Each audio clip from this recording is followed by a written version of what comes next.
Saturday. This year, the Mount Keira Scout Camp celebrates 75 years. It's faced difficulties in recent times due to the closure of the main access roads, but the Scouts have soldiered on. Our look into our archives uncovered a story on the camp from the mid-1960s. Scouting on the south coast had little organisation until the 1920s, but in 1924 a district association was formed and the movement began the vigorous growth typical of its introduction anywhere in the world.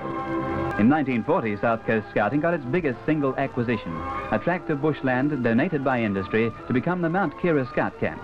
The State Governor, Lord Wakehurst, and his wife planted trees to mark the official opening, and since then the growth of the trees in the luscious rainforest has been more than overshadowed by the growth of scouting activity in the district. Mount Keira Scout Camp is known the world over. Once the colourful subject of a Reader's Digest cover, the site is the focal point in the scouting lives of thousands of boys. Hardly a weekend passes that its scope and facilities are not being used to the maximum by healthy, growing young men. Practically any phase of training or recreation can be fitted in at Mount Keira, but more than material assets, financial assistance or eager recruits, the movement has always had one crying need. Young folk need expert guidance, and while there are many adults who appreciate this sufficiently to devote their time and leisure to training scouts, the movement can never have enough grown-ups to fill the positions of leaders, instructors, advisors and helpers.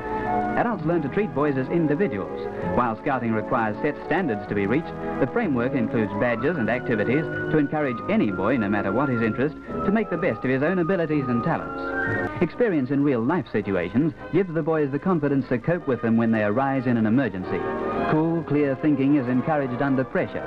Obedience and resourcefulness are other attributes of the good scout.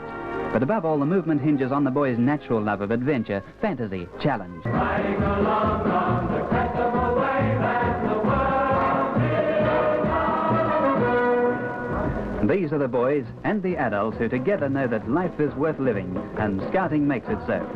3,000 young boys on the south coast make it the strongest youth movement in the district, and with good reason. And that is good news for